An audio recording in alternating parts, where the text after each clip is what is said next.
Scaling Ari Production.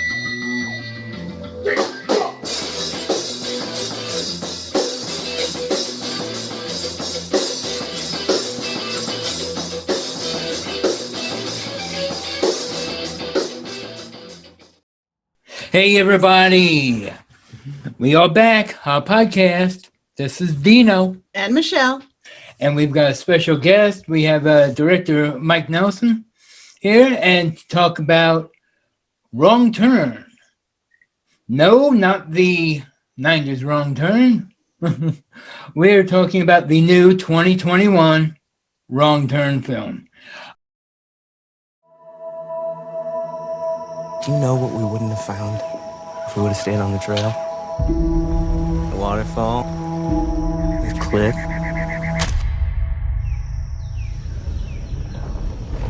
What is that?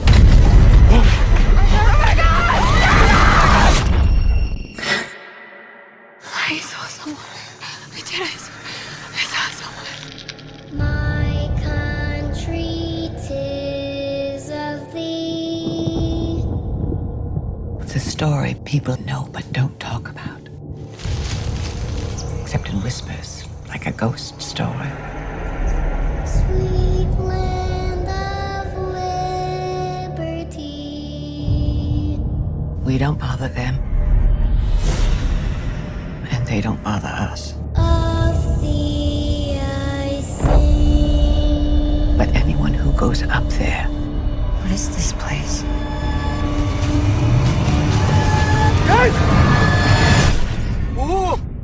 They don't come back.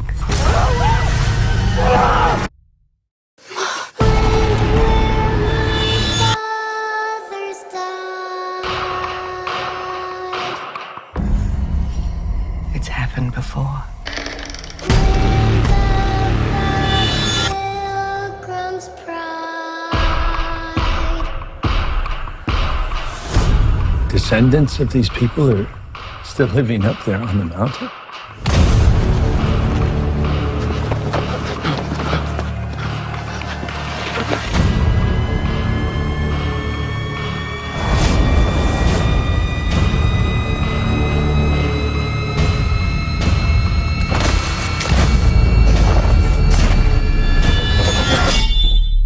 They said they would be the foundation on which a new nation would be built. From every mountain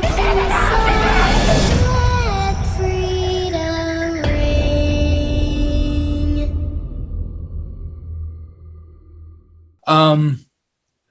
Okay, so first question out of the box, because you hear different things and marketing means a lot. So is this a remake? Is this a reboot? Is this a continuation? In your mind, what is your Wrong Turn? You know, I think it's like a reimagining. Okay. When I read the script from Alan McElroy, is back in 2017. It was very clear that this was like a new version of Wrong Turn, and that's something that was important to him, that that he write a wrong turn, a modern wrong turn for right now. Right.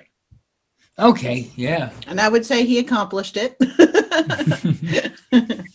Yep. He made a crazy story that, again, like after I read the script for the first time, I've been saying, it's just like, I feel like when I read that script for the first time, it's like, it's the reactions that people have been having watching the movie for the first time. You're just kind of like, whoa, this completely threw me off. And yeah. And for me, I loved that. I loved that, it kind of, I went in with these expectations. I went in thinking I knew what Wrong Turn was. And then suddenly I was very hastily pushed down and said, "You have no idea what Wrong Turn is. This is the new Wrong Turn." Oh, okay. And I thought that was just fantastic. I was very surprised, and I love that they subverted those expectations. Yeah, and I love that. I mean, I kind of think I have a decent idea of what's going on in horror, what's coming down the pike, and I heard, there's a wrong turn coming, a new wrong turn coming out. So of course you're like, okay, well, I've seen the DVD pack of like 6 wrong turns. Do we need another? Yeah. And then, then I found out that Damien Maffei was in the movie, and I've spoke with him a number of times on the podcast. So that piqued my interest a bit. And then seeing the poster and the deer heads, and I'm like, okay, this seems a lot different than Inbred Cannibals. This seems, okay, I'm kind of interested here. And yeah, this kind of takes it and turns it completely on its head. And I'm hearing people's reactions to it, and there seems to be, you're either loving this film or you're hating this film. Yes. And it's been very divisive. Yes. And the ones that are hating it go, well, this isn't at all what I expected. I'm not blah, blah, blah, blah, blah, because I don't want to give anything away right now. Yeah. And I tried to go in with a completely blank mind going, okay, let's do this. Because this is the same thing that the movie The Thing came up against. It was marketed where you saw it and you were thinking, oh, it's a remake. It's a remake. Yeah. So you go in there thinking it's a remake, and then all of a sudden it wasn't a sequel, but it was a prequel. And it kind of flipped. And when you sit back and see the forest from the trees, no pun intended with the movie, it's in its context, it's a very good movie.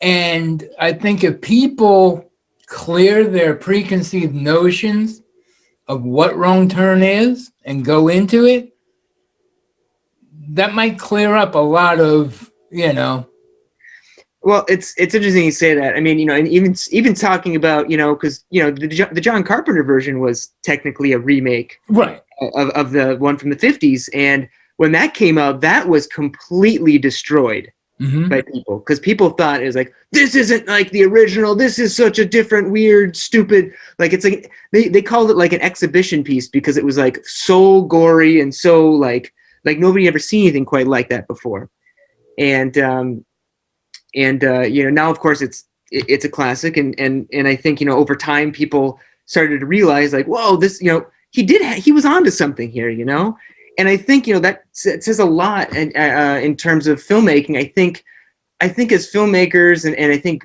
movies that are a part of something, or are part of a franchise or part of another IP, and they want to bring the story to a new audience, bring it new life.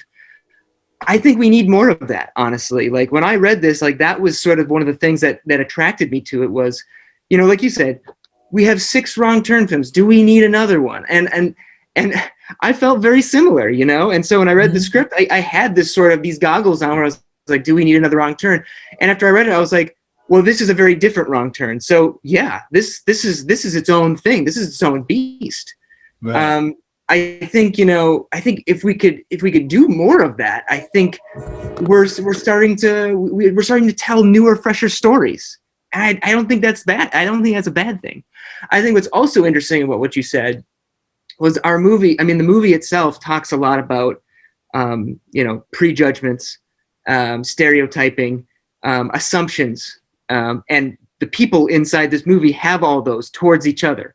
You have the townspeople, you got the city kids, and then you got the foundation, and they all fall prey to making these wrong assumptions, or thinking that the other person doesn't understand them, or the other person's a bad guy because they think they know what they believe, so forth and so forth.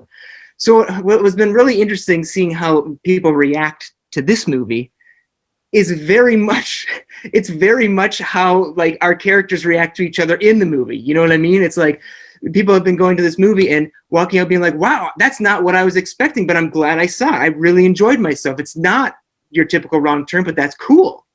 And then there's the people who like going, I went on the wrong turn with cannibals. Yeah, I know what wrong turn is. And they come like, that sucked. I don't like this. You know what I mean? Like, how dare you do this? How dare you destroy our franchise? And it's just kind of like, woo.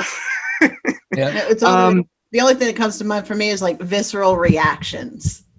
And that's what a lot of, and that's, you know, with social media now, they get to put those visceral reactions in the midst of them having them right out on social media and don't give themselves time to think through what they're posting and why, or what they saw and why they're posting what they're posting. And I know. And, you know, it's interesting because there's a line in the movie where one of the characters, Adam, like says to one of the townsfolk, he goes, yeah, he's probably sitting there in his shitty pickup sipping moonshine.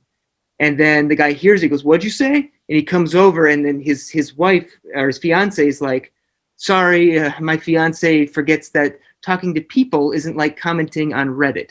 Right. You know, it's the same kind of thing. And I think, you know, we see so much, you know, again, like assumption and prejudgment, you know, and it's so easy to write. It's so easy to type when you're not looking at somebody face to face. And I think, you know, this movie sort of explores some of that. And you know, it's not a movie that takes place online, but it's a movie that, you know, we're so used to saying whatever we want to people and not having to deal with any consequence. Right. right. And, you know, Michelle and I, while we're watching the movie, we actually stopped and like turned to each other and go, well, you know, he has a point where blah, blah, blah, blah, blah. Or, you know, yeah, I can see how he would understand that this is what is happening, but it's not how he could have misunderstood this. You know, Exactly. when it comes to people from the foundation, you know, and okay, yeah, maybe. So we were able to kind of dissect in that moment where those misconceptions were coming from. Right. Why and that's what it's supposed to do. Yeah, that's what the movie does, and I think that's not only the challenging part of the movie, but it's also really fun, you know, to kind of to play with those things. Like, wait, who's right? Who's wrong? I know these guys are the antagonists, but they have a point, and then you have, you know, the city kids where you're like, man, they really shouldn't be saying that stuff, but I understand that they're scared. So, and you know, they're scared because they only know, you know, people that would be in the woods to be a certain way, you know? So It's like, and it gets so convoluted and crazy. And then you realize, oh my gosh, this is all really one big, terrible misunderstanding. And everybody has gotten in way too deep. Yeah. Yeah. It's like a big old Three's Company episode gone horribly wrong. Yeah. And I mean, you can even look at some of the characters too. I mean, even the ones that you you might think of as like, you know, maybe having a point of view and maybe being right aren't fully right either. You know what I mean? Like it's just, you know, I think what's interesting about that is there's a reality to that. You know, it's maybe not as cut and dry, black and white as, you know, the good and evil type movies that, you know, maybe we're used to. But I think there's something challenging about that. I think there's something uncomfortable about that. I think there's something that, you know, offers discussion, you know, about that kind of thing. And, you know, it was definitely something that, you know, when Alan was writing it, you know, we talked about that, you know, he was very interested in exploring that kind of, you know, that kind of thing. And I thought that would be a really fun thing to try to explore, especially within a horror film. And that's what we did. No. Great. And what I love too is that this is kind of like a what was that movie? Was it? I forgot what I was going to say. I forgot the movie. His cat's trying to get his attention. Oh, hey! This is Piranha. This is Piranha, Mike. No, I think it was Bye Bye Love. You kind of have a melding of the Bye Bye Love universe.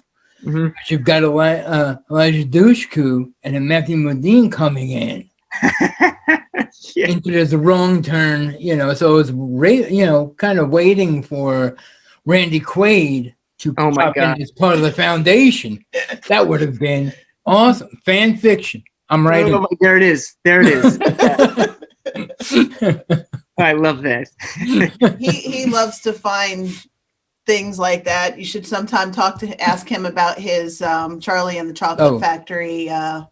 Oh, yeah. I've got a convoluted Willy Wonka. Like how things are connected with different. Oh my gosh, that's great. So, yeah. That's how his mind works. It's like a beautiful mind, but not. But I think isn't that what it makes movies so cool is that they can take us there too. Yeah. They're not just a story that we can go in and walk out of. I mean, sure, there's movies that do that, but then especially people like us who are avid movie watchers who see their movies are more than movies. You know what I mean? Yeah. Creating a lore behind a movie, even if it doesn't really exist. Yep. I think that is one of the most fun things that you can do with film. And how cool is that? Yeah, definitely. Now, is this your second feature? It is number 2. Yep. Okay, the first one was Summer School. So no, the first one. So I did. I was one of the directors in an anthology feature back in like the early 2000s called Summer School. Okay. And then in 2016, I directed a movie called The Domestics, which was a post-apocalyptic horror thriller. We're gonna a post-apocalyptic a love story post-apocalyptic road movie. Romance? There it is. Yeah. Okay. So yeah, that was my first first studio outing, and I did that with MGM and Orion, and then this one was with Constantine, and of course Saban. Saban, yeah, who is really getting into genre. Oh yeah, Big yeah, time. they're snatching things up. Some really interesting stuff for sure. Yeah. So, okay, great, and I mean, you've had in the States, you had what 2 days of Fathom Events, and then you had more showings, or how did that rollout happen? Well, so the plan originally was that this was pre-COVID. Pre-COVID, it was supposed to be a normal theatrical release, and Saban didn't want to squash a theatrical release because they really liked the movie. They were really happy with it. They felt like it deserved to be shown in theaters. And they had such good luck with the Fathom Events, with the Jay and Silent Bob reboot and 3 from Hell, Rob Zombie's 3 from Hell. Right. They had such a great reaction, such a great turnout that they were like, you know what? We have no idea what a COVID Fathom thing is going to be like, but we're going to do it anyway. We talked about it. We thought, well, maybe we should just get rid of that and just go VOD. No, we believe in the movie. We think that it needs a theatrical release. So we're going to do one night. I think it was like 250 screens. And we're just going to make a big punch and see how many people come out. We know it's COVID, so we're not expecting something huge, and the pre-sales were just through the roof. Wow. And they were blown away. They were like, wow, we can't believe this is happening. Fathom wants to do another screening. They want to do another night. And so we got to do a weekend show because I think the first one was a Tuesday night. And then the second one was a Saturday evening at 7 p.m. And, again, the pre-sales, I think, beat the first. I think they did. I think they beat the first one. And great reactions. And then after that, theaters, certain select theaters reached out and said, we want to continue to show the movie. And so they continued to show it on certain days. And I think it was like the 5th, the 7th, the 13th, the 14th, and the 20th, and the 21st, or something like that. Oh, wow. That it played at another 20 or 25 screens, or I don't know all of it, and I know we got to play in some drive-ins, which I didn't get to see in a drive-in, but just knowing that my movie played at a drive-in theater, Yeah. was a bucket list, like 100% bucket list. I'm still trying to find like an image that somebody took of the movie on a drive-in theater screen, like through their car window. I want somebody to post that. Like, I just want that image so I can be like, it happened, because I've heard that it happened, and being such like a cinema nerd and growing up going to the drive-in, my 2 most memorable drive-in experiences were I saw Ghostbusters 2 in the drive-in when I was little, like, when that came out in the late 80s. And then I saw Indiana Jones and the Last Crusade in the drive-in. Oh. So for me, you know, it's like going to the drive-in and seeing a movie like it's a very impressionable experience, and I think you know, having your movie being able to show in that way is huge. It's very close to me. Mm-hmm. Yeah, we've got a drive-in about an hour from our house, and we probably try to hit it about once a month. Once a month, once every 2 months, depending, you know, depending on You know, schedules. and they've got great double features and triple features all the time. So we bring the kids there. The first experience we went, they saw the opener was Jurassic Park, and the second was Jaws, because it was the anniversary of Jaws. Oh so my god! Both of those at the theater now. They've also seen Ghostbusters. What other and Goonies together. Yeah, that was Ghostbuster and Goonies. But no, it's an excellent, like you said, the whole experience. Because there's 5 of us total, and for us to get in, it's $35. And they have $12 buckets of popcorn that are refillable all night long. So it's like, where can you go for like $47 and have 6 hours of entertainment? Oh my gosh, I know. We hear you totally, and I can only imagine as a director what it feels to have your film be a part of that type of experience. Yeah, it's pretty great. It's pretty great. That is fantastic. Well, Mike, I appreciate you sitting down and talking with us.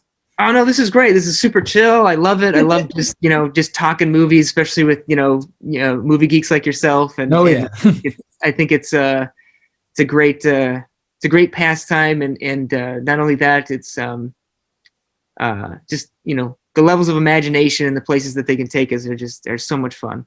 Wrong Turn will be available on VOD and physical. Or yes, yep, VOD, Blu-ray, DVD, the 23rd of February. Fantastic.